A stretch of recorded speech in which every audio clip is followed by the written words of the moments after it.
وأشهد أن محمدًا عبده ورسوله أرسله بالحق بشيرًا ونذيرًا وداعيًا إلى الله بإذنه وسراجًا منيرًا أما بعد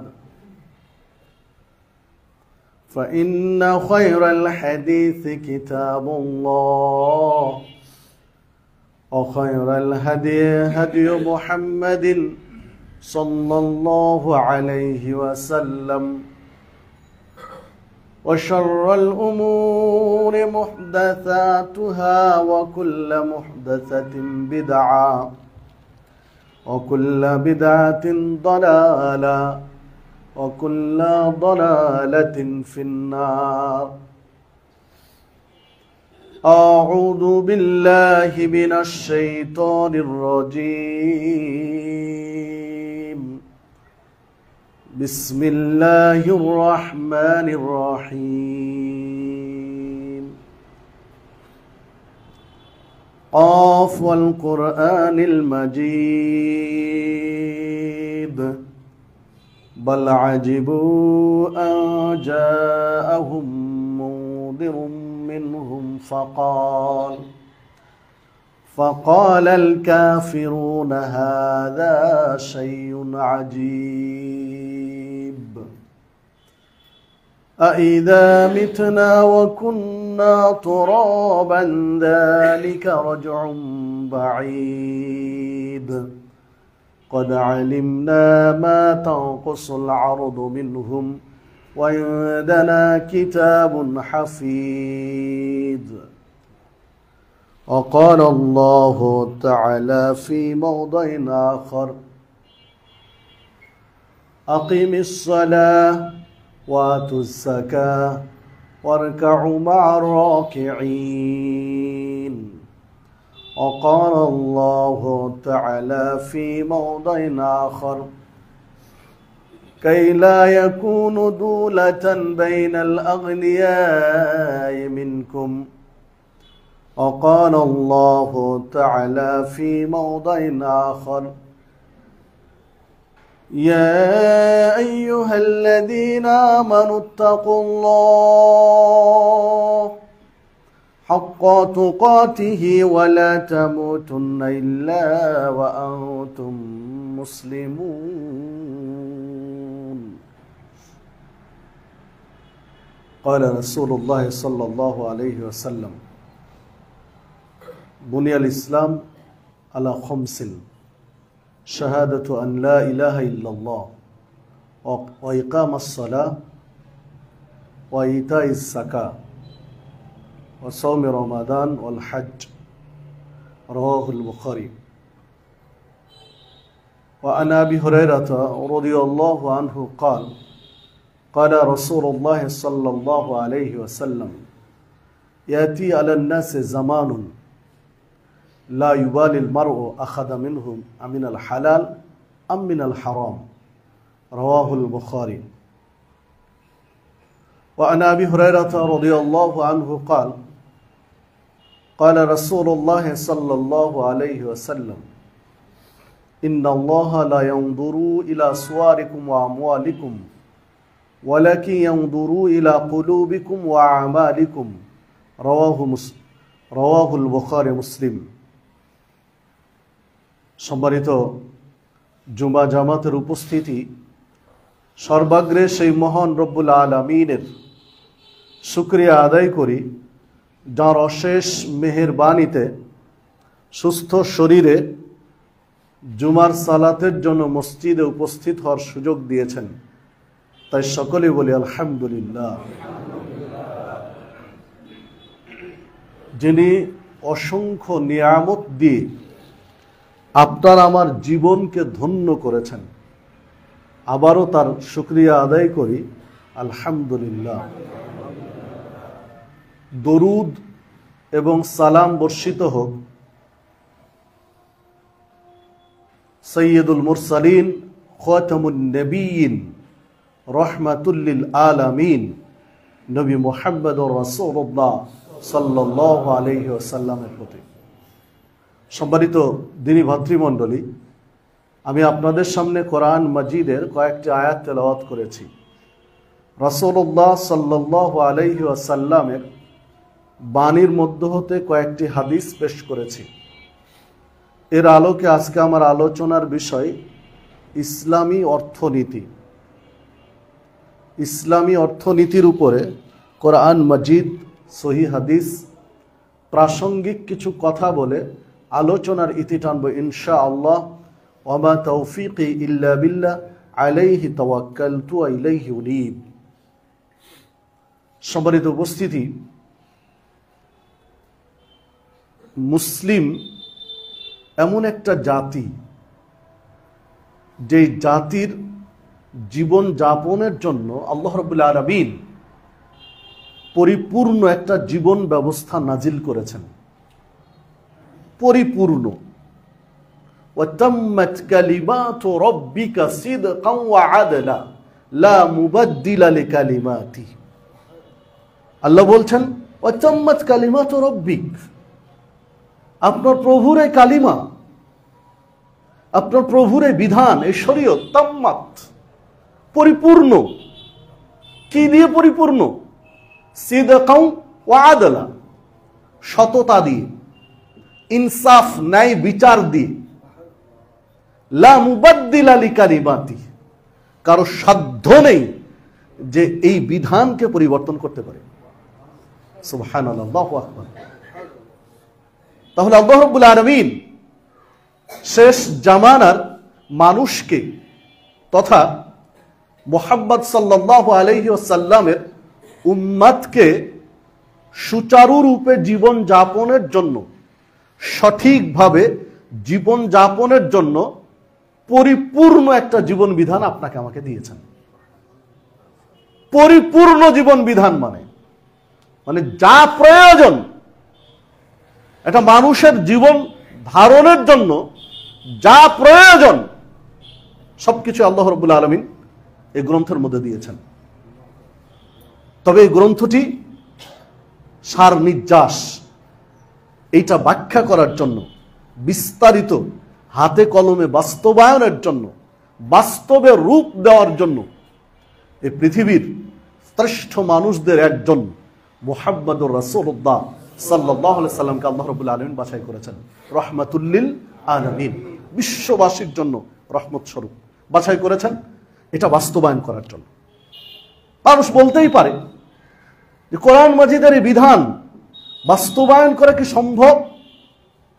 বর্তমান পৃথিবীতে এটা কিভাবে সম্ভব? এটা বলতেই পারে মানুষ। এই জন্য আল্লাহ রাব্বুল আলামিন তার নবীকে দিয়ে বাস্তবায়ন করিয়ে দেখিয়েছেন যে মানুষের পক্ষে এটা সম্ভব। তার প্রকৃষ্ট উদাহরণ হচ্ছে মুহাম্মদুর রাসূলুল্লাহ সাল্লাল্লাহু আলাইহি ওয়াসাল্লাম।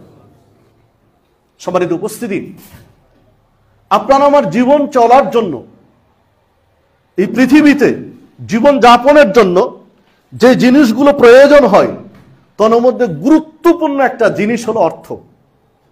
গুরুত্বপূর্ণ একটা জিনিস। যদিও অমুসলিমরা অর্থকে একেবারে দেবতার কাতারে নিয়ে গেছে। একজন খ্রিস্টান পণ্ডিত বলছেন money is the second god. নাউজুবিল্লাহ মিন যালিক।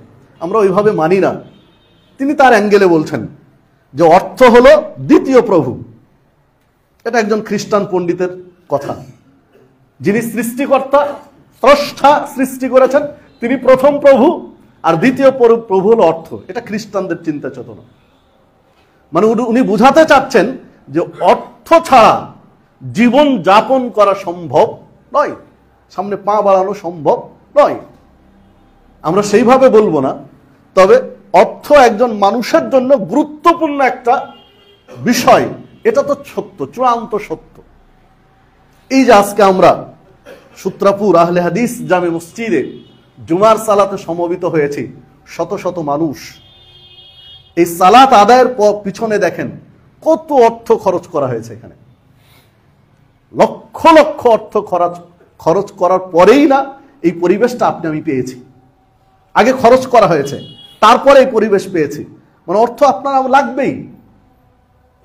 তো যেহেতু অর্থ মানব জীবনের অবিচ্ছেদ্য একটা অংশ, আবশ্যিক একটা বিষয়। বিধায় ইসলাম অর্থনীতি নিয়ে কিছু বলবে না, এটা অসম্ভব। অর্থনীতি নিয়ে যদি ইসলামের দিক নির্দেশনা না থাকে তাহলে ইসলাম পরিপূর্ণতা পাবে না। আল্লাহ রাব্বুল আলামিন বলেছেন, ইন্না দ্বীনা ইনদাল্লাহিল ইসলাম, আল্লাহর নিকটে মনোনীত জীবন ব্যবস্থার নাম হচ্ছে ইসলাম। আল্লাহ রাব্বুল আলামিন বলেছেন, আল ইয়াউমা আকমালতু লাকুম দীনাকুম ওয়া আতমামতু আলাইকুম নি'মাতি ওয়া রাদিতু লাকুমুল ইসলাম দীনান। বিদায় হজ্জের ভাষণ দিচ্ছিলেন লক্ষাধিক সাহাবীকে সামনে রেখে। সেই দিন আল্লাহ রাব্বুল আলামিন জিবরিলকে দিয়ে এই আয়াত পাঠিয়ে দিলেন যে আজকের দিন ইসলামকে পরিপূর্ণ করে দেওয়া হলো। আল ইয়াউমা আকমালতু লাকুম দীনাকুম, দ্বীনকে পরিপূর্ণ করে দেওয়া হলো, ইসলামকে পরিপূর্ণ করে দেওয়া হলো। ওয়া আতমামতু আলাইকুম নি'মাতি, তোমাদের উপরে আমার যে নিয়ামত অনুগ্রহ তার পূর্ণতা দেওয়া হলো। ওয়া রাদিতু লাকুমুল ইসলাম দীনান, পৃথিবীতে যত দিন আছে, যত জীবন ব্যবস্থা আছে, যত ইজম আছে, যত তরিকা আছে, যত মতবাদ আছে, যত মতাদর্শ রয়েছে, সবগুলোকে আল্লাহ নাকচ করে দিয়ে বলেন রাদিতু, আমি রাজি হলাম ইসলামকে দিন হিসাবে ঘোষণা দিয়ে। মানব জাতির জন্য জীবন ব্যবস্থা হিসাবে ইসলামকে মনোনীত করে এর উপর আমি রাজি হলাম, বাকি সব বাতিল। সম্মানিত উপস্থিতি, একজন ইহুদি ওমরে ফারুক রাদিয়াল্লাহু আনহুকে বলছেন একদিন যে আপনাদেরকে আল্লাহ রাব্বুল আলামিন বিশেষ একটা আয়াত দিয়েছেন, বিশেষ একটা দিন আয়াতটা দিয়েছেন। এই আয়াতটা যদি আল্লাহ আমাদের ইহুদিদেরকে দিতেন তাহলে এই দিনটা আমরা ঈদের চেয়েও গুরুত্ব সহকারে মনে রাখতাম, পালন করতাম। ওমর রাদিয়াল্লাহু আনহু বলছেন যে কোন আয়াত, কোন দিনে? তখন বলছেন ওই যে বিদায় হজ্জের ভাষণে আল্লাহ দিয়েছেন পৃথিবীর সমস্ত দিনকে আল্লাহ নাকচ করে দিয়ে ইসলামের উপরে সন্তুষ্ট হয়েছেন, সব বাতিল। সম্মানিত উপস্থিতি, যেহেতু আল্লাহর মনোনীত জীবন ব্যবস্থা ইসলাম, নিঃসন্দেহে অর্থনীতির বিষয়ে ইসলামের দিক নির্দেশনা রয়েছে। চলুন আমরা একটু ইসলামী অর্থনীতি নিয়ে বিশ্লেষণ করি। সম্মানিত উপস্থিতি, আল্লাহ রাব্বুল আলামিনের নবী মুহাম্মদুর রাসূলুল্লাহ সাল্লাল্লাহু আলাইহি ওয়াসাল্লাম এক বৈঠকে সাহাবীদের এক আলোচনায় বলছিলেন, 5টি বিষয়ের 5টি প্রশ্নের জবাব না দেওয়া পর্যন্ত একজন ব্যক্তিকে এক পা সামনে আল্লাহ ফেলতে দিবেন না, এক ধাপ সামনে বাড়তে দিবেন না। আগে 5টি প্রশ্নের জবাব, তারপরে সামনে বাড়তে দিবেন। আমার আলোচনার সাথে যেটি সম্পৃক্ত, যেহেতু খুতবার নির্দিষ্ট সময়, মূল কথায় আসি। আমার আলোচনার সাথে যেটি সম্পৃক্ত, এই 5টি প্রশ্নের একটি প্রশ্ন হলো, 3 নম্বর প্রশ্ন হলো তুমি আয় করেছো কোন পথে, তোমার ইনকাম সোর্স কি। 4 নম্বর প্রশ্ন হলো তোমার ব্যয়ের পথ কি, ব্যয় করেছো কোন পথে। মানে বিচারের মাঠে একজন মুসলিমকে আল্লাহ রাব্বুল আলামিনের কাছে 5টি প্রশ্নের জবাব দিতে হবে।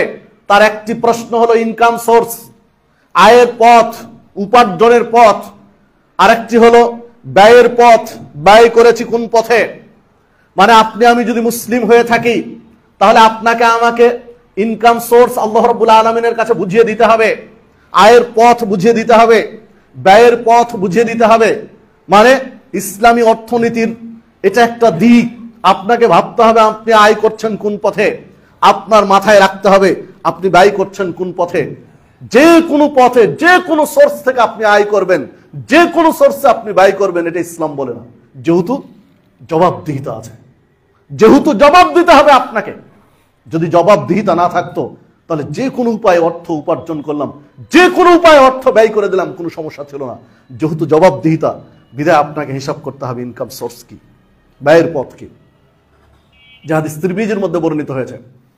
দেখুন রাসূলুল্লাহ সাল্লাল্লাহু আলাইহি ওয়াসাল্লাম বলেছেন, বুনিয়াল ইসলাম আলা খামস, ইসলাম 5টি স্তম্ভের উপরে দণ্ডায়মান।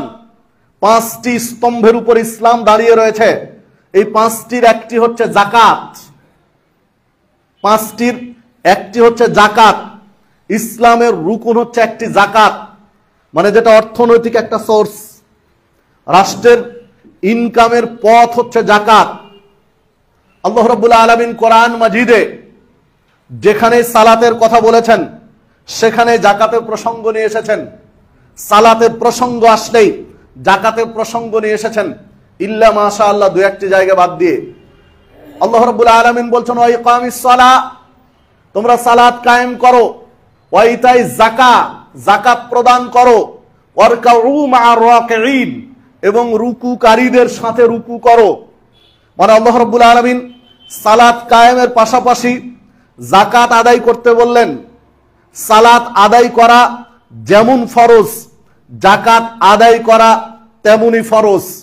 সালাত এবং যাকাতের মধ্যে সাহাবায়ে কেরাম পার্থক্য করেননি যে সালাত বেশি গুরুত্বপূর্ণ ফরজ আর যাকাত কম গুরুত্বপূর্ণ ফরজ, এই রকম পার্থক্য সাহাবায়ে কেরাম করেননি। সবারই উপস্থিতি, দেখুন বর্তমান পৃথিবীতে তিন ধরনের অর্থনীতি চালু রয়েছে। তিন ধরনের অর্থনীতি বর্তমান পৃথিবীতে চলমান। একটি হচ্ছে পুঁজিবাদী অর্থনীতি, একটি হচ্ছে সমাজতান্ত্রিক অর্থনীতি, আর একটি হচ্ছে ইসলামী অর্থনীতি। তিন ধরনের অর্থনীতি বর্তমান পৃথিবীতে চলমান। ক্যাপিটালিজম, পুঁজিবাদী অর্থনীতি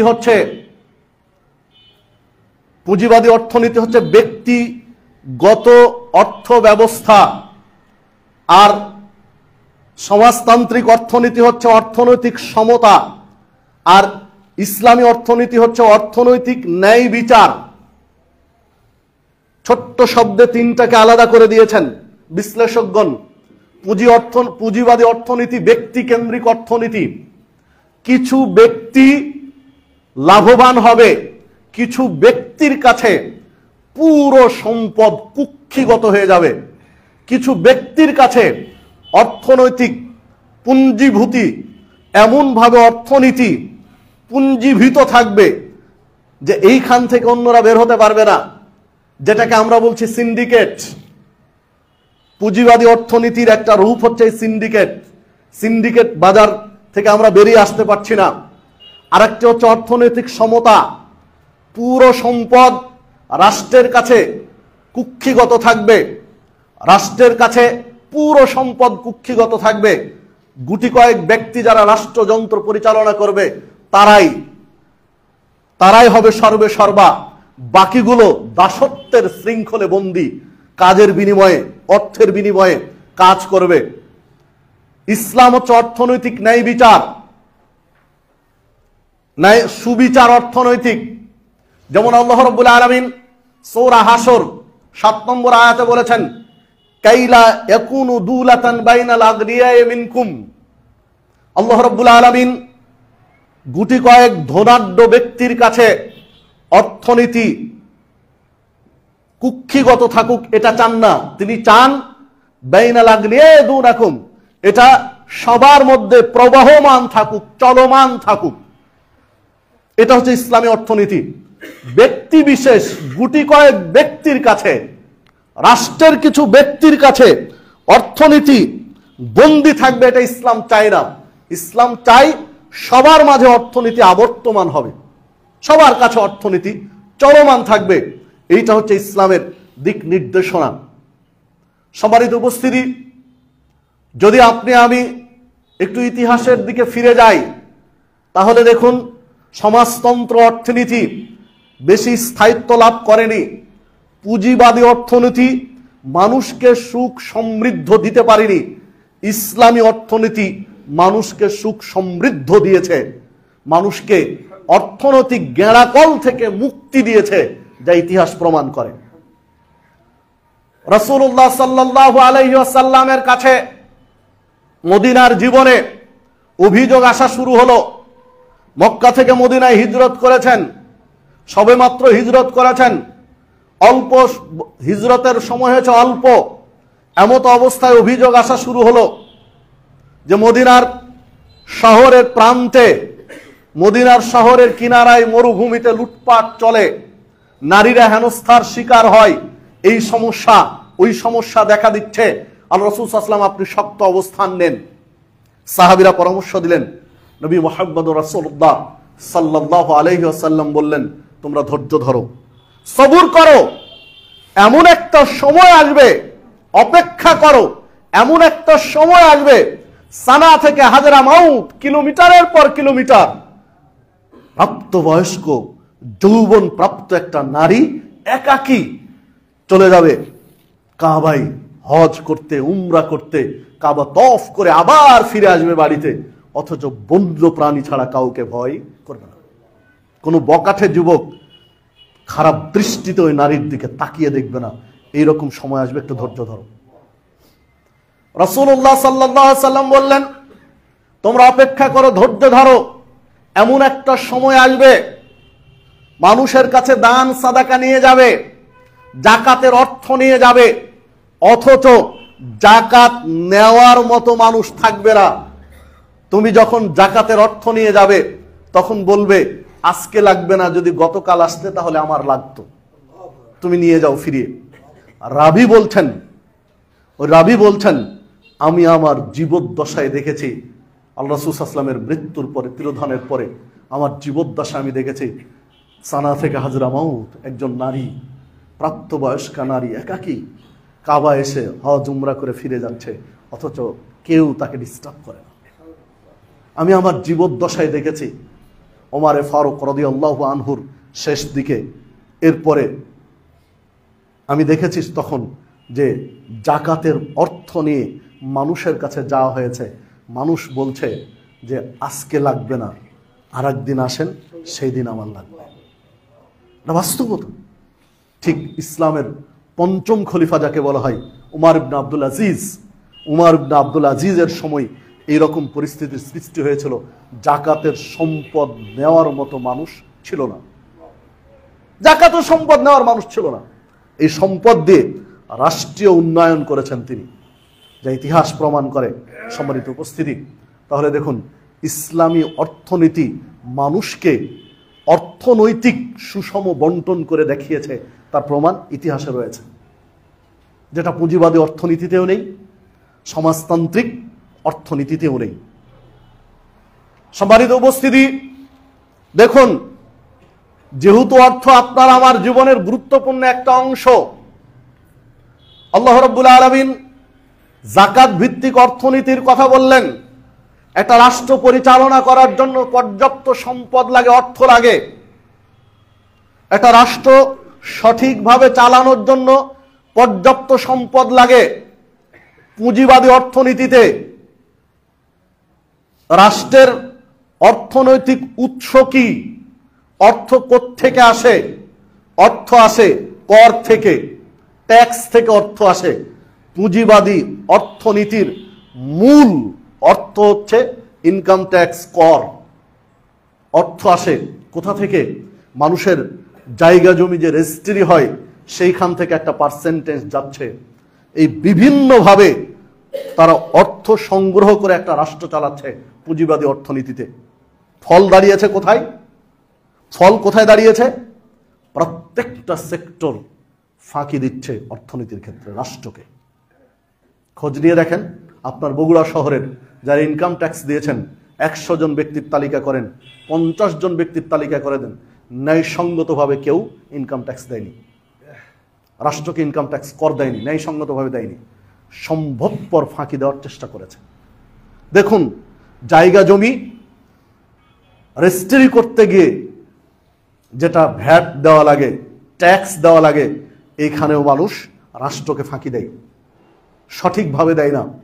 জমির দাম যদি হয় 50 লক্ষ টাকা, তাহলে সেই জমি 30 লক্ষ টাকা দেখিয়ে রেজিস্ট্রি করছে, কেননা 20 লক্ষ টাকা কম দেখালে ট্যাক্স ভ্যাট কম লাগবে, তাই মানে রাষ্ট্রকে ফাঁকি দিচ্ছে। কারণ এটা মানব রচিত, মগজ প্রসূত অর্থনীতি।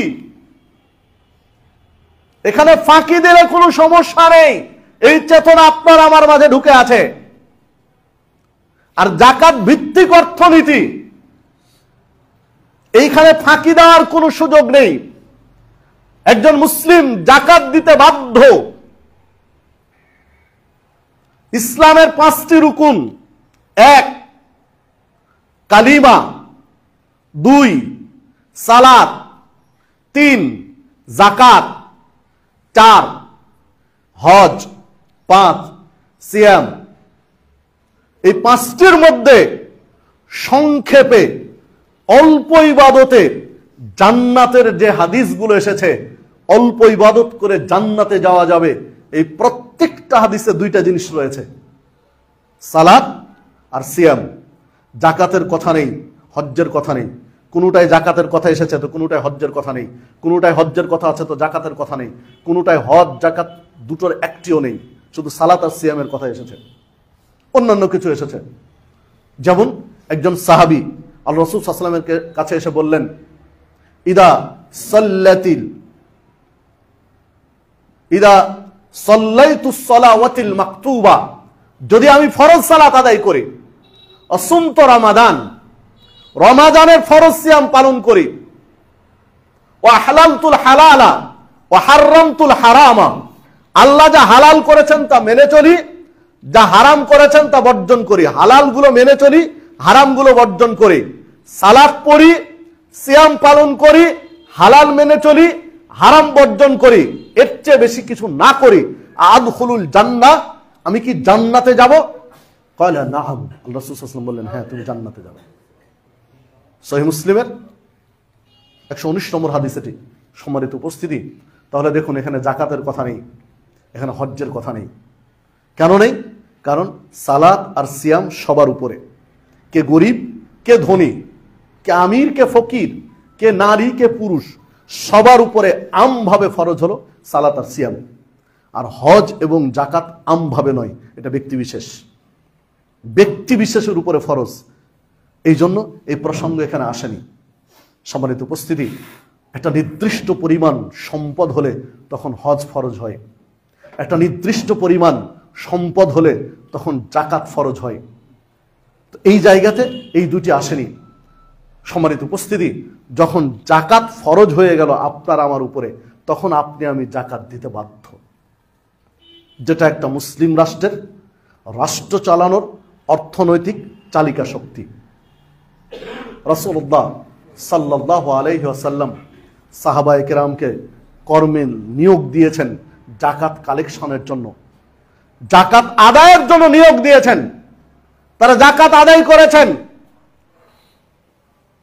রাসূলুল্লাহ সাল্লাল্লাহু আলাইহি ওয়াসাল্লাম যখন মারা গেলেন, পৃথিবী থেকে বিদায় নিলেন, আবু বকর সিদ্দিক রাদিয়াল্লাহু আনহু খলিফা হলেন।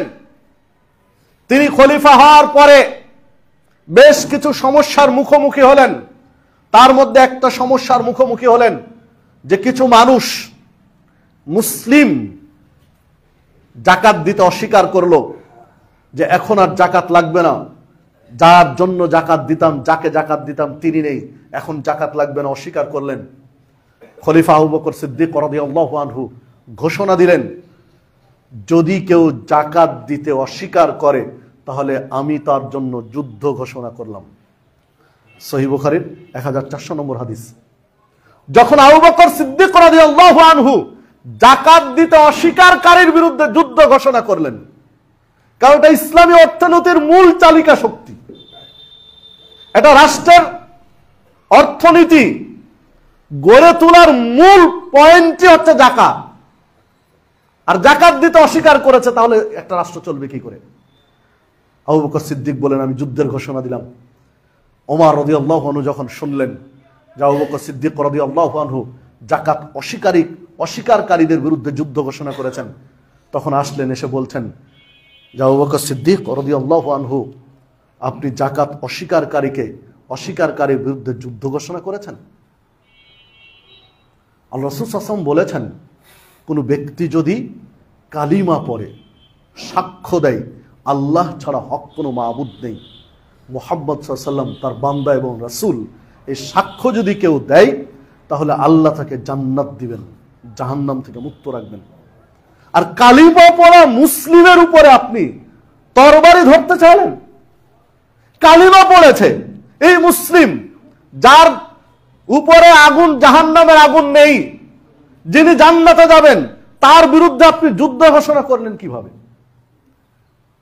তখন আবু বকর সিদ্দিক রাদিয়াল্লাহু আনহু জবাব দিলেন, রাসূল সাল্লাল্লাহু আলাইহি ওয়াসাল্লামের যুগে সালাত আর যাকাতের মধ্যে আমরা পার্থক্য করিনি। ফরজিয়াতের ক্ষেত্রে সালাত আর যাকাতের ক্ষেত্রে আমরা পার্থক্য করিনি। এই সময়ে এসে যারা সালাত আর যাকাতের মধ্যে পার্থক্য করবে, আমি তাদের বিরুদ্ধে যুদ্ধ ঘোষণা করলাম। এমনকি রাসূল সাল্লাল্লাহু আলাইহি ওয়াসাল্লামের বেঁচে থাকা অবস্থায় একজন ব্যক্তি যাকাত দিতে গিয়ে একটা উষ্ট্রী শাবক উটের বাচ্চা যাকাত দিয়ে দিয়েছে মায়ের সাথে। এখন এসে যদি উট দিতে চায় আর বাচ্চাটা দিতে না চাই, তাহলে ওটার জন্য আমি যুদ্ধ ঘোষণা করলাম। এই হাদিস সহিহ বুখারীর। অন্য আরেকটি হাদিস, ওই হাদিসে বলেছেন যে উট বা ঘোড়া যাকাত দিল, কিন্তু বাধার রশিটা যদি যাকাত না দেয়, আমি তারও বিরুদ্ধে যুদ্ধ ঘোষণা করলাম। তখন ওমর রাদিয়াল্লাহু আনহু বলছেন, আল্লাহ রাব্বুল আলামিন আবু বকরের সিনাকে, বক্ষকে ইসলামের জন্য প্রসারিত করে দিয়েছেন। কারণ কথা তো তাই যে সালাত আর যাকাতের মধ্যে তো কোনো পার্থক্য নেই, দুটাই ফরজ। তাহলে সালাত পড়বে, যাকাত কেন দিবেন? এটা আমিও তৎক্ষণাৎ বুঝতে পারিনি। ওনার কথায় আমি যে বুঝলাম যে তার দৃঢ়তা, আল্লাহ তাকে ইলমের জন্য অন্তরটা খুলে দিয়েছেন। সম্মানিত উপস্থিতি, তাহলে দেখুন, একটা ইসলামী রাষ্ট্র, মুসলিম রাষ্ট্র, কেউ যদি যাকাত অস্বীকার করে, তাহলে তার বিরুদ্ধে যুদ্ধ ঘোষণা করতে পারবে, তাকে জেলখানায় বন্দিত করবে, তাকে তার বিরুদ্ধে যুদ্ধ করতে পারবে। যদি সংঘবদ্ধ চক্র হয়, একটা গোষ্ঠী হয়, শক্তিশালী সংঘবদ্ধ চক্র হয়, যাকাত অস্বীকার করছে, তখন ইসলামী রাষ্ট্র তার বিরুদ্ধে যুদ্ধ করার ক্ষমতা রাখে, যুদ্ধ করার ইখতিয়ার রাখে, সুযোগ রাখে। মানে ইসলামী অর্থনীতি যাকাত ভিত্তিক পরিচালিত হবে, ইসলামী অর্থনীতি ফিতরা ভিত্তিক পরিচালিত হবে, ইসলামী অর্থনীতি ওসর ভিত্তিক পরিচালিত হবে। ইসলামী অর্থনীতির তিনটা বিষয় সম্পৃক্ত: ওসর, যাকাত, ফিতরা। যদিও ফিতরা একেবারে আমভাবে নয়, ব্যক্তি বিশেষের জন্য। তুমাতান লিল মাসাকিন, আবু দাউদের হাদিসে যেটা রয়েছে যে মিসকিনদের খাদ্যের যোগান হলো ফিতরা। মিসকিনদের খাদ্যের ব্যবস্থা করা হয়েছে ফিতরার মাধ্যমে। মানে এটা হচ্ছে ইসলামী অর্থনীতি। ঈদের আনন্দ, ঈদ পরবর্তী আনন্দ করবে একজন মুসলিম, তার ঘরে খাবার আছে কিনা, একটু আনন্দে কয়েকদিন খেতে পারবে কিনা, এই জন্য ইসলাম ফিতরার ব্যবস্থা করেছে। খাদ্যবস্তু দিয়ে ফিতরার ব্যবস্থা করেছে তার ঘরে পৌঁছে দেওয়ার জন্য। সম্মানিত উপস্থিতি, দেখুন, এই মূল চারটি ব্যতীত, তিনটি ব্যতীত, ওসর, যাকাত, ফিতরা ব্যতীত আরো কিছু সুযোগ রেখে দেওয়া হয়েছে। দান, সাদাকা, নিজস্ব সম্পদ থেকে দান সাদাকা করতে হবে, যেটা যাকাত নয়, ফিতরা নয়, ওসর নয়, নিজের সম্পদ দান সাদাকা করবে, তার আলাদা ফলাফল বলেছেন। মানে অর্থনৈতিক সমস্যা দূর করার জন্য, দারিদ্র বিমোচনের জন্য ইসলাম এই ব্যবস্থাগুলো নিয়েছে। দারিদ্র বিমোচনের জন্য ইসলাম এই ব্যবস্থাপনা নিয়েছে। সম্মানিত উপস্থিতি, দেখুন, রাসূলুল্লাহ সাল্লাল্লাহু আলাইহি ওয়াসাল্লাম নির্ধারণ করেছেন, কোন ব্যক্তির কাছে যদি তার পরিবারের ভরণ পোষণ জোগানোর পরে, পরিবারের খরচ ব্যয় নির্বাহের পরে, বছর আন্তে, বছর শেষে এই পরিমাণ অর্থ উদ্বৃত্ত থাকে, যেই অর্থ দিয়ে 7.5 ভরি স্বর্ণ কেনা যাবে, কিংবা 52.5 ভরি রূপা কেনা যাবে, তাহলে এই উদ্বৃত্ত অর্থের শতকরা 2.5% যাকাত আদায় করতে হবে। এটা ফরজ। এখন একটা দিক আছে, ওলামায়ে কেরাম বিশ্লেষণ করেছেন যে 7.5 ভরি স্বর্ণ কিংবা 52.5 ভরি রূপা, তো এখন আমরা কোনটা ধরব? কারণ 7.5 ভরি স্বর্ণের দাম প্রায় 9,10 লাখ টাকা, আর 52.5 ভরি রূপার দাম 70 থেকে 80 হাজার টাকা। 70, 80 হাজার, 90 হাজার টাকা, মানে 1 লাখের নিচে। কোথায় 8-9 লাখ টাকা আর কোথায় 1 লাখ টাকা? তাহলে আমরা নেসাব কোনটা ধরব? তো সালাফি বিদ্বানগণ বলছেন, ওলামায়ে কেরাম বলেছেন, এই ক্ষেত্রে স্বর্ণেরটা দিয়ে যদি কেউ ধরে, তাহলে এটা হারাম নয়, নাজায়েজ নয়, ধরতে পারে। তবে রূপার নেসাব অনুযায়ী যদি কেউ ধরে, এটা হচ্ছে তার তাকওয়া, পরহেজগারিতার প্রমাণ। এটা হচ্ছে তার তাকওয়া, এটা হচ্ছে তার তাকওয়ার স্তর। তাকওয়ার স্তর, এটা তার পরহেজগারিতার প্রমাণ। যদি রূপা অনুযায়ী ধরে, যেহেতু জাকাত হচ্ছে দারিদ্র বিমোচন, রাষ্ট্রের অর্থনৈতিক চালিকা শক্তি, রাজস্ব আয় জাকাত, দারিদ্র বিমোচনের জন্য জাকাত। তাহলে যেই সময় আল্লাহ রাসূল সাল্লাল্লাহু আলাইহি ওয়াসাল্লাম 7.5 ভরি স্বর্ণ, 52.5 ভরি রূপা এর সমান উদ্বৃত্ত থাকে, তাহলে শতকরা 2.5 টাকা জাকাত, 2.5% জাকাত। ওই সময় 7.5 ভরি স্বর্ণের যা দাম ছিল 52.5 ভরি রূপার অনুরূপ দাম ছিল, কাছাকাছি সমান ছিল। কালের আবর্তে এখন দাম অনেক কম বেশি হয়ে গেছে, ডিফারেন্স হয়ে গেছে। বিধায় ছোটটা দিয়ে ধরতে বলছে মুহাদ্দিস একরাম, কারণ 52.5 ভরি রূপার সমপর্যায়ের অর্থ কারো থাকলে যদি জাকাত দেন, তাহলে স্বর্ণের আগেই কিন্তু জাকাত দিচ্ছেন, স্বর্ণের নিসাব হয়নি তার আগে জাকাত দিচ্ছেন, মানে তার জবাবদিহিতা নেই। কিন্তু স্বর্ণের নিসাব অনুযায়ী যদি জাকাত দেন, তাহলে তার পরহেজগারিতার ঘাটতি আছে, এই জন্যই যে তার রূপা অনুযায়ী হয়ে গেছে জাকাত, তাও দেয়নি, মানে কৃপণতার একটু লেশ তার মধ্যে আছে, বা ফাঁকি দেওয়ার একটু প্রবণতা তার মধ্যে রয়েছে, এরকম একটা ইঙ্গিত রয়েছে। এই জন্য বলছেন কেউ স্বর্ণ দিয়ে ধরলে জাকাত হবে না, এ কথা নয়, তবে এটা পরহেজগারিতার খেলাফ, তাকওয়ার পরিপন্থী। সম্মানিত উপস্থিতি, ইসলামী অর্থনীতিতে মূল বিষয় হচ্ছে জাকাত। জাকাতের বিষয়ে যত ভয়ঙ্কর পরিণতির কথা বলা হয়েছে, অন্যগুলোর বিষয়ে এতটা ভয়ঙ্কর পরিণতির কথা বলা হয়নি। রাসূলুল্লাহ সাল্লাল্লাহু আলাইহি ওয়াসাল্লাম বলেছেন, যদি কেউ জাকাত আদায় না করে, নেসাব পরিমাণ সম্পদ হয়েছে, জাকাত আদায় করলো না, তাহলে আল্লাহ রাব্বুল আলামিন এইটাকে লোহার আকৃতি দিবেন, দিয়ে এটা গরম করে তাকে ছেঁকা দেওয়াবেন। অন্য হাদিসে রয়েছে একটা বিষাক্ত সাপের আকৃতি দেওয়া হবে এই সম্পদকে, যেটা তার গলায় বেড়ি পেঁচিয়ে দেওয়া হবে, গলায় পেঁচিয়ে দেওয়া হবে। এই বিষাক্ত সাপ তাকে দংশন করবে আর বলবে, আমি তোমার ওই সম্পদ, যেই সম্পদ তুমি পুঞ্জীভূত করে রেখেছিলে, জাকাত আদায় করনি, যে সম্পদ তুমি আগলিয়ে রেখেছিলে, জাকাত দাওনি, আমি তোমার সেই সম্পদ। সম্মানিত উপস্থিতি, একাধিক জরিপ বলছে বাংলাদেশে যে পরিমাণ অর্থ সম্পদ রয়েছে, এটার যদি সুষ্ঠুভাবে জাকাত আদায় করা হয়, তাহলে বাংলাদেশ দারিদ্র বিমোচন করতে 2-4 বছর লাগবে না, তার আগে হয়ে যাবে ইনশাআল্লাহ। কারণ 1 লক্ষ টাকায় 2,500 টাকায়, 1 কোটি টাকায় 2.5 লক্ষ টাকা, 100 কোটি টাকায় 2.5 কোটি টাকা, যার হাজার হাজার কোটি টাকা আছে।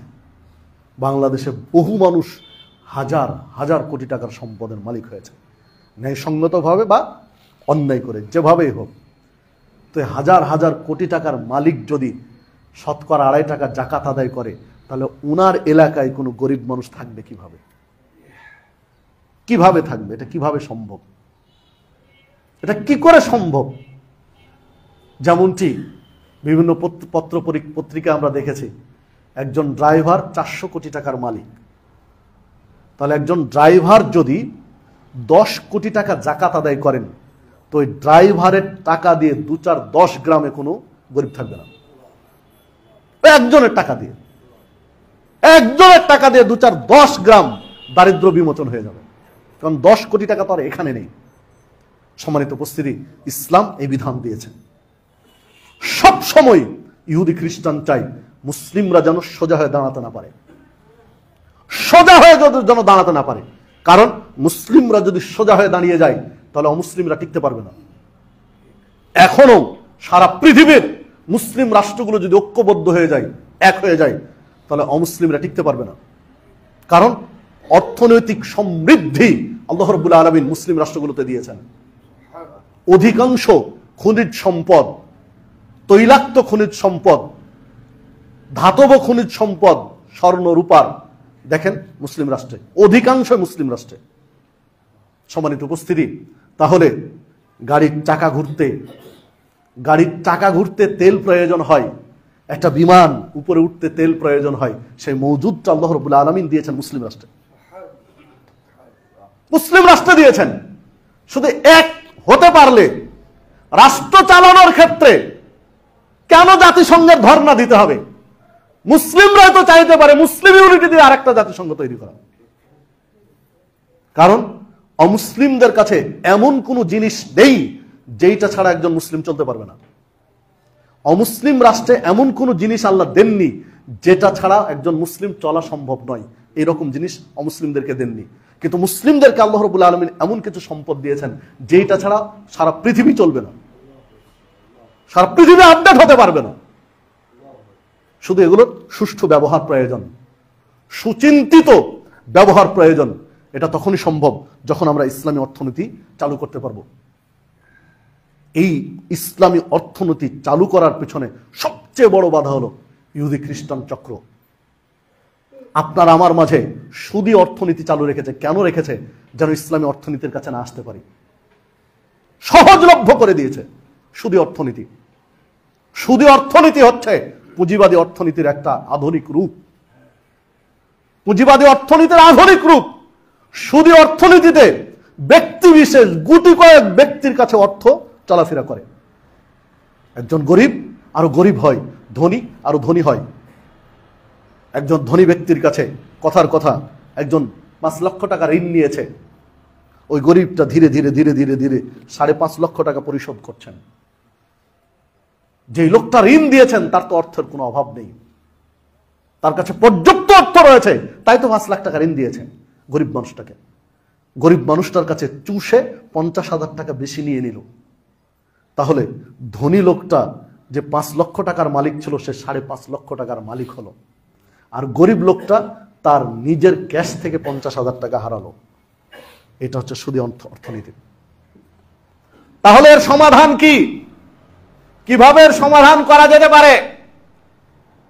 রাসূলুল্লাহ সাল্লাল্লাহু আলাইহি ওয়াসাল্লাম সুদ মুক্ত অর্থনীতির জন্য কর্জে হাসানার ব্যবস্থা করেছেন।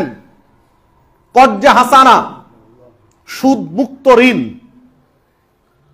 এখন যে প্যাঁচে পড়ে যাই আপনি আমি, যে কর্জে হাসানা দিলে তোলা কঠিন, কাউকে কর্জে হাসানা ঋণ দিলে ওই টাকা আর তোলা যায় না, সম্পর্ক নষ্ট হয়ে যায়, স্যান্ডেলের তলা ক্ষয় হয়ে চলে যায়, অথচ টাকা তোলা যায় না, শত্রুতা তৈরি হয় কর্জে হাসানা। এই জন্য ইসলাম দিক নির্দেশনা দিয়েছেন, কর্জে হাসানার দিক নির্দেশনা দিয়েছেন। আল্লাহ রাসূল সাল্লাল্লাহু আলাইহি ওয়াসাল্লাম বলছেন, কেউ যদি 2 বার কাউকে কর্জে হাসানা দেয় তাহলে ওই টাকা দান করার সমপরিমাণ আল্লাহ নেকি দেন তাকে। কাউকে ধরে নেন 10,000 টাকা ঋণ দিয়েছেন, আরেকজনকে 10,000 টাকা ঋণ দিয়েছেন, তাহলে 20,000 টাকা আপনি ঋণ দিলেন। তো এই 20,000 টাকা দান করলে যে নেকি হয়, এই নেকি আপনার আমল নামে আল্লাহ রাব্বুল আলামিন লিখে দেন। রাসূলুল্লাহ সাল্লাল্লাহু আলাইহি ওয়াসাল্লাম এক বৈঠকে বলছিলেন যে কেউ যদি দান করে, সাদাকা করে, কর্জে হাসানা দেয়, কর্জে হাসানা দিলে সমপরিমাণ নেকি আল্লাহ লিখে দেন। আরেক বৈঠকে বললেন কর্জে হাসানা দিলে আল্লাহ দ্বিগুণ নেকি লিখে দেন। সাহাবীরা প্রশ্ন করে বসলেন, আপনি এর আগে বলেছেন কর্জে হাসানা দিলে সমপরিমাণ নেকি আল্লাহ লিখে দেন, আর আজকে বললেন দ্বিগুণ নেকি লিখে দেন, তাহলে তো কথা 2 রকম হয়েছে, আমরা তো বুঝতে পারলাম না। তখন আল্লাহ রাসূল সাল্লাল্লাহু আলাইহি ওয়াসাল্লাম বললেন যে দেখো, কাউকে যদি তুমি কর্জে হাসানা দাও একটা নির্দিষ্ট মেয়াদে, যে এই পরিমাণ সময় তুমি তার কাছে কর্জে হাসানা রাখবে, তারপরে তুমি ফেরত নিবে, এই নির্দিষ্ট মেয়াদ পর্যন্ত তাকে যে দিয়ে রেখেছো, প্রত্যেক দিন সমপরিমাণ অর্থ দান করলে যে নেকি হয়, তোমার আমল নামে ওটা আল্লাহ লিখে দিবেন। পক্ষান্তরে নির্দিষ্ট যে দিন ছিল পরিশোধ করার, এই দিনে সে পরিশোধ করতে পারলো না, যে কোনো কারণে সে ব্যর্থ হলো, তখন তোমার কাছে সে অনুনয় বিনয় করলো, তুমি আরো সময় বাড়িয়ে দিলে, তুমি তাকে আরো কিছুদিন সময় দিয়ে দিলে, তুমি তার প্রতি ইহসান করলে, তাহলে এখন এই যে সময় বাড়িয়ে দেওয়ার কারণে ওই পরিমাণ সম্পদ দ্বিগুণ দান করলে যা নেকি হয়, আল্লাহ রাব্বুল আলামিন তোমার আমল নামায় লিখে দিবেন তার প্রতি ইহসান করার জন্য। তাহলে আপনি দেখুন যে কর্জে হাসানা কেন এই ফজিলতগুলো বলেছেন। কেন বলেছেন? জানো মানুষ সুদ কেন নেয়? সুদে টাকা ঋণ নেয় কেন? তার প্রয়োজন পূরণের জন্য। সুদে অর্থ নিচ্ছে প্রয়োজন পূরণের জন্য। তো যদি সেটা সে সুদ ছাড়াই পায় তাহলে তো সুদের কাছে আর যাবে না। সম্মানিত উপস্থিতি, দেখুন তাহলে এখন যেটা প্রসঙ্গ আসবে, তাহলে যদি পরিশোধ না করে তাহলে কি হচ্ছে? পরিশোধ যে করছে না এই ক্ষেত্রে করণীয় কি? যেমন একদিকে কর্জে হাসানা দেওয়ার ফজিলতের কথা বললেন আল্লাহ রাসূল সাল্লাল্লাহু আলাইহি ওয়াসাল্লাম। আরেকটা হাদিস বলেছেন, পরিপূর্ণ সবগুলো বলার সময় হবে না যেহেতু সময় ঘড়ির কাঁটা থেমে নেই। আল্লাহ রাসূল সাল্লাল্লাহু আলাইহি ওয়াসাল্লাম বলছেন, আল্লাহ রাব্বুল আলামিন বিচারের মাঠে একজন ব্যক্তিকে ডাকবেন। একজন ব্যক্তিকে ডাক দিয়ে বলবেন যে বান্দা, এটা তোমার নেকি আর এটা তোমার পাপ। এই তোমার নেকি, এই তোমার পাপ। পাপ আর নেকি দুইটা হিসাব নিকাশ করে দেখা যাচ্ছে পাপ একটু বেশি, নেকি একটু কমে আছে। পাপ একটু বেশি হয়ে গেছে, নেকি একটু কমে গেছে। আল্লাহ রাব্বুল আলামিন বলবেন, বান্দারে তুমি একটু খেয়াল করে দেখো তোমার আর কোনো আমল আছে কিনা, আর কোনো নেকি আছে কিনা, যেটা দিয়ে একটু জোড়া দিলে তোমার এই পাল্লাটা উঠে যাবে, ভারী হয়ে যাবে, পাপের পাল্লাটা হালকা হয়ে যাবে। দেখো তো হিসাব করে। অনেক চিন্তা ভাবনা করে বলছেন, আল্লাহ আমার আর কোনো নেকি নেই, আমার আর কোনো নেকি নেই যা দিয়ে এই পাল্লা আমি দিতে পারবো। আল্লাহ রাব্বুল আলামিন বলছেন, বান্দা তুমি আরেকটু চিন্তা করো, আরেকটু ভাবো যেমন কোন নেকি আছে কিনা যা আজকে তুমি পার হয়ে যেতে পারো, একটু কমে গেছে। তখন ওই লোকটা বলবে, আল্লাহ আমার মনে পড়েছে আর ছোট্ট একটা আমার একটা আমল আছে, তো বলো এই ছোট্ট আমলটা কি? তখন বলছে, আল্লাহ আমি একজন ব্যক্তিকে ধার দিয়েছিলাম, ঋণ দিয়েছিলাম। লোকটা যখন পরিশোধ করতে পারলো না নির্দিষ্ট দিনে, তখন আমি তার সময়টা বাড়িয়ে দিলাম যে ঠিক আছে যাও, তুমি আরো 10 দিন পরে বা 5 দিন পরে, আরো কয়দিন পরে দাও। কয়দিন পরেও লোকটা পরিশোধ করতে পারলো না, আমি আবার ডেট বাড়ালাম, আবারও পারলো না। তখন আমি বললাম যে যাও, তোমাকে আমি দান করে দিলাম, লাগবে না। তখন আল্লাহ বলছেন, বান্দা তোমার এত বড় কলিজা যে তোমার নিজের সম্পদ একটা অভাবী মানুষের জন্য এহসান করে ছেড়ে দিলে, যাও আমি তোমার পাপ ঢেকে রেখে দিলাম, তুমি জান্নাতে যাও। এ হাদিস সহিহ। সম্মানিত উপস্থিতি, যে কথা বলছিলাম ইসলামী অর্থনীতি দেখেন, একদিকে জাকাত ভিত্তিক অর্থনীতিকে ইসলাম প্রমোট করেছে, প্রাধান্য দিয়েছে, আরেকদিকে সুদ বিলুপ্ত করার জন্য কর্জে হাসানার উৎসাহ দিয়েছে, প্রেরণা দিয়েছে। শেখ নাসিরউদ্দিন আলবানী তার সিলসিলা সহিহার মধ্যে একটি হাদিস নিয়ে এসেছেন। আল্লাহ রাসূল সাল্লাল্লাহু আলাইহি ওয়াসাল্লাম বলেছেন, দান করলে 10 গুণ নেকি হয়, আর কর্জে হাসানা দিলে 18 গুণ নেকি হয়। মানে দানের চেয়ে কর্জে হাসানে নেকি বেশি। অনেকগুলো কারণ উল্লেখ করেছেন মুহাদ্দিসগণ। তার হতে পারে একটা কারণ যে যেই ব্যক্তি অভাবী, সায়েল, যাচাকারী, ও তো যে কোনো জায়গায় হাত পাততে পারে, রাস্তাঘাটে, দোকানপাটে, মসজিদে, মাদ্রাসায়, যে কোনো গ্রামে, বাড়িতে, যে কোনো ব্যক্তির কাছে হাত পাততে পারে, হাত পাতলেই কিছু সে পাবে। কিন্তু অনেক ব্যক্তি আছে যার সংসারে অভাব আছে, কিন্তু মানুষের কাছে হাত পাততে পারে না, তার আত্মমর্যাদা বোধ আছে, সে না খেয়ে থাকবে কিন্তু হাত পাতবে না। ওই লোকটা যদি একটু কর্জে হাসানা পায় তাহলে তার পরিবারটা চালানো সহজ, সময় সুযোগে পরিশোধ করে দিবে। মুহাদ্দিসগণ বলছেন হতে পারে এটা একটা কারণ যে দান করার চেয়ে কর্জে হাসানায় নেকি বেশি, কারণ লোকটাকে হাত পাতা থেকে মানে বাঁচিয়ে রেখেছে এই কর্জে হাসানা, হাত পাততে হয়নি। সবারই তো উপস্থিতি, এখন যদি কর্জে হাসানা পরিশোধ না করে তাহলে সমস্যা কি? যেটা আমাদের সমাজে চলমান, একজন দোকানদারের কাছে গিয়ে জিজ্ঞাসা করেন, যিনি তার ব্যবসা গুটিয়ে নিয়েছেন, সারা বাংলাদেশে হয়তো এ ধরনের ব্যবসায়ী পাওয়া যাবে না যে ব্যবসা গুটিয়ে নেওয়ার সময় সে পূর্ণ টাকা পরিশোধ পেয়েছে যা কর্জা, যা ধার দিয়েছিল। জি না, যেটুক ব্যবসা যখন গুটিয়ে নিয়েছে আর পাওয়া না টাকা, সে ওরা বাদ। একজন ব্যবসায়ী 10 টাকা আপনি মেরে নিয়ে নিজেকে চালাক মনে করলেন? একজন ব্যবসায়ীর 500 টাকা আপনি আত্মসাৎ করে নিজেকে খুব চতুর মনে করলেন? জি না। আল্লাহ রাসূল সাল্লাল্লাহু আলাইহি ওয়াসাল্লাম বলেছেন, তিনি জানাজার সালাতে দাঁড়ালেন, জানাজার সালাতে দাঁড়িয়ে জিজ্ঞাসা করলেন যে তোমাদের এই ভাইয়ের বা এই বোনের, এই মাইয়েতের কোনো ঋণ আছে? তখন সাহাবী বললেন যে হ্যাঁ, তার অল্প একটু ঋণ আছে। তখন আল্লাহ রাসূল সাল্লাল্লাহু আলাইহি ওয়াসাল্লাম বললেন, তোমরা জানাজা পড়ো, আমি পড়বো না। সরে গেলেন। যে এইরকম ঋণগ্রস্ত ব্যক্তির আমি জানাজা পড়াবো না, তোমরা পড়ো। তখন একজন সাহাবী বললেন যে আল্লাহ রাসূল সাল্লাল্লাহু আলাইহি ওয়াসাল্লাম, আমি জামিনদার হলাম, আমি জিম্মেদারি নিলাম, তার পরিবার যদি পরিশোধ না করে তাহলে আমার পক্ষ থেকে এটা পরিশোধ করে দেব। তখন আল্লাহ রাসূল সাল্লাল্লাহু আলাইহি ওয়াসাল্লাম বলছেন, ঠিক আছে, তাহলে আমি জানাজা পড়ালাম। মানে ঋণগ্রস্ত ব্যক্তির জানাজা পড়াতে চাননি আল্লাহ রাসূল সাল্লাল্লাহু আলাইহি ওয়াসাল্লাম যতক্ষণ এটা পরিশোধের ব্যবস্থা না হয়েছে। তাহলে ঋণ কি জিনিস? আল্লাহ রাসূল সাল্লাল্লাহু আলাইহি ওয়াসাল্লাম আরেকটি হাদিসের মধ্যে বলেছেন যে একজন শহীদের মর্যাদা এত বেশি। আল্লাহ রাসূল সাল্লাল্লাহু আলাইহি ওয়াসাল্লাম বলছেন, একজন ফি সাবিলিল্লাহ, আল্লাহর পথে যুদ্ধ করতে করতে যে ব্যক্তি শহীদ হয়, তার প্রথম ফোঁটা রক্ত শরীর থেকে মাটি স্পর্শ করার আগেই তার সব পাপ আল্লাহ ক্ষমা করে দেন। সে আঘাত প্রাপ্ত হয়েছে, জখম হয়েছে, এক ফোঁটা, প্রথম ফোঁটা যে রক্ত শরীর থেকে ঝরেছে, মাটি ছোঁয়ার আগে আল্লাহ তার সব পাপ ক্ষমা করে দিয়েছেন। ইল্লাদ-দাইন, ঋণ ব্যতীত, ঋণের পাপ আল্লাহ ক্ষমা করেন। আল্লাহ রাসূল সাল্লাল্লাহু আলাইহি ওয়াসাল্লাম বলছেন যে তার ফায়সালা ঝুলন্ত থাকবে। এই শহীদকে আল্লাহ জান্নাতেও দিবেন না, জাহান্নামেও দিবেন না, মাঝ পর্যায়ে ঝুলিয়ে রেখে দিবেন। যতদিন পর্যন্ত তার পক্ষ থেকে ঋণ পরিশোধ না হবে ততদিন পর্যন্ত তাকে আল্লাহ জান্নাতে যাওয়ার সুযোগ দিবেন না। ইনি হলেন শহীদ। মানে কর্জে হাসানা দেওয়ার যেমন ফজিলত বর্ণনা করেছেন, কর্জে হাসানা মেরে নেওয়ার ভয়ঙ্কর পরিস্থিতি আল্লাহ রাব্বুল আলামিন নবী মুহাম্মদ সাল্লাল্লাহু আলাইহি ওয়াসাল্লাম বলেছেন। জি না, 1 টাকা কর্জে হাসানা মেরে নেবেন, আপনার জান্নাত থেকে যাবে, অসম্ভব। আল্লাহ রাসূল সাল্লাল্লাহু আলাইহি ওয়াসাল্লাম বলেন, আতাদরুনা মাল মুফলিস, তোমরা জানো সবচেয়ে গরিব কে আমার উম্মতের? সাহাবীরা বলেন, সবচেয়ে গরিব তো ওই ব্যক্তি যার কাছে কোনো দিনার নেই, দিরহাম নেই, কোনো মাতা, কোনো কিছুই নেই, টাকা পয়সা, কোনো সম্পদ নেই, তাকে তো আমরা গরিব মনে করি। আর রাসূল বলছেন, আরে না না না, টাকা পয়সা নেই তো কি হয়েছে, ও গরিব নয়। মূলত আমার উম্মতের সবচেয়ে গরিব মুফলিস হলো ওই ব্যক্তি যে বিচারের মাঠে উঠেছে সালাতের নেকি নিয়ে, বিচারের মাঠে উঠেছে যাকাতের নেকি নিয়ে, বিচারের মাঠে উঠেছে সিয়ামের নেকি নিয়ে।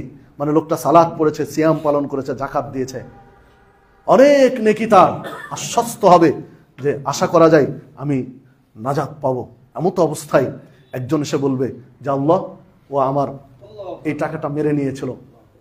তখন আল্লাহ বলবেন যে ঠিক আছে, যে পরিমাণ তোমার পাওনা আছে ওই পরিমাণ তুমি ওর নেকি থেকে নিয়ে যাও। আরেকজন এসে আরেক সমস্যা বলবে যে আল্লাহ, সাতামা আমাকে গালি দিয়েছে, আরেকজন বলবে আমাকে আমার গীবত করেছে, আরেকজন বলবে আমাকে মেরেছে, রক্তপাত করেছে। আল্লাহ বলবেন ওই পরিমাণ তার নেকি নিয়ে যাও। তার নেকি শেষ, পরিশোধ করতে করতে নেকি শেষ। এইবার এসে আরেকজন বলবে আল্লাহ আমার সাথে এই অপরাধ করেছে। তখন আল্লাহ বলবেন, বান্দারে ওর তো আর নেকি নেই, তাহলে তোমার পাপগুলো ওই পরিমাণ পাপ তার কাঁধে চাপিয়ে দাও। যে লোকটা অনেক নেকি দেখছিল বিচারের মাঠে, এখন তার কোনো নেকি নেই, শুধু পাপ আর পাপ। আল্লাহ রাসূল সাল্লাল্লাহু আলাইহি ওয়াসাল্লাম বলছেন, আমার উম্মতের সবচেয়ে গরিব হচ্ছে এই লোকটি। জি, এটা হচ্ছে ইসলামের অর্থনীতি। আপনি অর্থ আত্মসাৎ করেছেন, মসজিদের, মাদ্রাসার, রাষ্ট্রের, বোনের, ভাইয়ের পৈতৃক সম্পত্তি বন্টন করতে গিয়ে আপনি একেবারে সাত মাথায় রাস্তার সাথে এই জায়গাটা নিয়েছেন, আর ওই বিলের তলায় 6 মাস ডুবে থাকবে, 6 মাস শুকনা, ওইটা দিয়েছেন বোনকে। জি, বিচারের মাঠে ঠেকে যাবেন, কারণ এটা হচ্ছে হক্কুল ইবাদ, বান্দার হক আল্লাহ ক্ষমা করেন না। সালাত পড়েননি, কথার কথা 5 বছর আপনি 1 ওয়াক্ত সালাত পড়েননি, আজকে ভুল বুঝতে পেরেছেন, আজকে ক্ষমা চান, 5 বছর সালাত না পড়ার নেকি পাপ আল্লাহ ক্ষমা করে দিবেন। কিন্তু আপনি অর্থ আত্মসাৎ করেছেন, আপনি আল্লাহর কাছে 1000 বার ক্ষমা চান, এটা পাপ ক্ষমা হবে না, আগে ওটা ফিরিয়ে দিতে হবে। যাদের অর্থ তাদের কাছে দিতে হবে, বোনের অর্থ বোনকে দিতে হবে, ভাইয়ের অর্থ ভাইকে দিতে হবে। এটা হচ্ছে ইসলামের অর্থনীতি, তারপরে আপনার ক্ষমা হবে। সম্মানিত উপস্থিতি, সুদী অর্থনীতিতে আপনি আমি ডুবে রয়েছি, অথচ আল্লাহ রাসূল সাল্লাল্লাহু আলাইহি ওয়াসাল্লাম বলছেন, দিরহাম রিবা ইয়াকুলুহু রাজুলু ওয়া হুয়া ইয়ালাম আশাদ্দু মিন 36 জিনিয়া। কেউ যদি 1 দিরহাম সুদ খায় জেনে শুনে, তো 36 বার ব্যভিচার করলে যে পাপ হয় তার চেয়ে বেশি পাপ হবে 1 দিরহাম সুদ খেলে। মুসনাদ আহমদের 22007 নম্বর হাদিস এটি। সম্মানিত উপস্থিতি, রাসূলুল্লাহ সাল্লাল্লাহু আলাইহি ওয়াসাল্লাম বলেছেন, আলা কুল্লি শাইইন মিন আমরিল জাহিলিয়াতি তাহতা কদামাইয়া। জাহিলি যুগের রীতিনীতি, কৃষ্টি কালচার, সভ্যতা, সংস্কৃতি আমার পায়ের নিচে পুঁতে দিলাম। অরেবাল জাহিলিয়াতে মাউদুন, আজকে আমি পুঁতে দিলাম বিদায় হজ্জের মাটিতে আমার পায়ের নিচে জাহিলি যুগের সুদ প্রথা। মানে সুদ প্রথা হলো জাহিলি অর্থ ব্যবস্থা, এটা মুসলিমদের নয়। সহিহ মুসলিমের 3009 নম্বর হাদিস, সহিহ বুখারীর 5886 নম্বর হাদিস, আল্লাহ রাসূল সাল্লাল্লাহু আলাইহি ওয়াসাল্লাম বলেছেন, আবগাদুন নাস ইলাল্লাহি সালাসা, 3 শ্রেণীর ব্যক্তির উপরে আল্লাহ রাগান্বিত, আল্লাহর কাছে সবচেয়ে ঘৃণিত 3 শ্রেণীর। এক শ্রেণী হচ্ছে আবগাদুন নাস ইলাল্লাহি সালাসা মুলহিদুন ফিল হারাম ওয়া মুবতাগিন ফিল ইসলামে সুন্নাতাল জাহিলিয়্যা, যারা মুসলিম সমাজে জাহিলি সুন্নাত চালু রাখে। মানে সুদ প্রথা জাহিলি সুন্নাত, সহিহ মুসলিমের হাদিস। সহিহ বুখারী হাদিসে বললেন, যারা সুদ প্রথা চলমান রাখে, প্রমোট করে, জিইয়ে রাখে, টিকিয়ে রাখে, এই লোকগুলো আমার উম্মতের সবচেয়ে খারাপ লোক। আপনি সুদী প্রতিষ্ঠানে চাকরি করছেন, আপনি সুদী কারবারে সময় দিচ্ছেন, জি না, এটা মুসলিমদের নয়। আপনি ব্যাংকে টাকা রাখতে পারবেন না, আমি কথা বলিনি। আপনার সেফটির জন্য ব্যাংকে টাকা রাখেন, সমস্যা নেই, যেটা রেখেছেন সেটাই উত্তোলন করেন। তাহলে ব্যাংক চালাবে কে? বাংলাদেশে বহু হিন্দু আছে, তারা ব্যাংক চালাবে। বাংলাদেশে বহু খ্রিস্টান আছে, তারা চালাবে। বহু বেনামাজি আছে, সালাত পড়ে না, সিয়াম পালন ধর্মকর্ম মানে না, তারা এটা চালাবে। বিড়ি খায়, গাঁজা খায়, হিরোইন ফেন্সিডিল খায়, এটা যেমন হারাম খায়, তার কাছে বাজ বিবেচনা নেই, তারা এগুলো চাকরি করবে। আপনি কেন? আপনি তো জান্নাতের পথের পথিক, সিরাতে মুস্তাকিমের পথে চলতে চান, ইহদিনাস সিরাতাল মুস্তাকিম আল্লাহর কাছে চান। তাহলে আপনি কেন এখানে শুধু এনজিওতে? আপনি কেন? সম্মানিত উপস্থিতি, আসুন ইসলামী অর্থনীতির আলোকে আপনি আমি সমাজ ঢেলে সাজাই। বাংলাদেশে যদি কেউ না চালাই, আপনি আপনার পরিবার চালান। কু আনফুসাকুম ওয়া আহলিকুম নারা। আল্লাহ বলছেন, নিজে জাহান্নামের আগুন থেকে বাঁচাও, পরিবারকে বাঁচাও। সমাজ কোন দিকে চলছে, সূত্রাপুরের মানুষ কোন দিকে চলছে, বগুড়ার মানুষ কোন দিকে চলছে, এটা আল্লাহ দেখবেন না। আল্লাহ বলছেন, আগে নিজে বাঁচো, তারপর পরিবারকে বাঁচাও। পরিবর্তনটা শুরু করেন নিজের থেকে। ইন্নাল্লাহা লা ইউগাইরু মা বিকওমিন হাত্তা ইউগাইরু মা বিআনফুসিহিম। আল্লাহ কোনো জাতিকে ততদিন পর্যন্ত পরিবর্তন করে দেন না যতদিন পর্যন্ত নিজে পরিবর্তন না হয়। নিজেরা যদি পরিবর্তন না হয়, আল্লাহ আমাদেরকে পরিবর্তন করে দিবেন না। আসুন আমরা নিজেরা পরিবর্তন হই। ইসলামী অর্থনীতি যে যার জায়গা থেকে আমরা মেনে চলার চেষ্টা করি। হ্যাঁ, বলবেন শুধু অর্থনীতি, ব্যাংকের সাথে লেনদেন না করলে বড় ব্যবসা করা যাবে না। বড় ব্যবসা বাদ দেন, নিজের পৈতৃক সম্পদ দিয়ে, নিজের উপার্জন দিয়ে যতটুকু করা যায় ততটুকু করেন। আল্লাহ তো আপনাকে জিজ্ঞাসা করবেন না যে তোমার ব্যবসা প্রতিষ্ঠান কত বড় ছিল, এইটা জিজ্ঞাসা করবেন না। আল্লাহ জিজ্ঞাসা করবেন তোমার ইনকাম সোর্স কি, তোমার আয়ের পথ কি, ব্যয়ের পথ কি। আপনার ব্যবসা কত বড় এটা তো আল্লাহ দেখবেন না। তারপর সুদ দিয়ে ব্যবসা বাড়াতে হবে, আপনাকে কে বলেছে? আসুন আমরা কোরআন এবং সুন্নাহর আলোকে ইসলামী অর্থনীতি বাস্তবায়ন করার চেষ্টা করি। আল্লাহ রাব্বুল আলামিন আমাদের সকলকে সেই তৌফিক দান করুন। ইয়াতি আলান নাসে জামানুন লা ইউবালিল মারউ আখাযা মিনহু আমিনাল হালালি আম মিনাল হারাম। আল্লাহ রাসূল সাল্লাল্লাহু আলাইহি ওয়াসাল্লাম বলছেন, এমন একটা যুগ মানুষের মধ্যে চলে আসবে, মানুষ পরোয়া করবে না, তোয়াক্কা করবে না, হালাল পথে উপার্জন করলাম না হারাম পথে উপার্জন করলাম, শুধু চাই টাকা আর টাকা, ভাববে না। দেখেন সেই সময়টা মনে হচ্ছে এখন। সহিহ বুখারীর 2059 নম্বর হাদিস। আসুন আমরা শুধু অর্থনীতি থেকে বেঁচে থেকে জাকাত ভিত্তিক ইসলামী অর্থনীতি সমাজে চালু করার চেষ্টা করি। আল্লাহ রাব্বুল আলামিন আমাদের সকলকে সেই তৌফিক দান করুন। দান সাদাকা করি।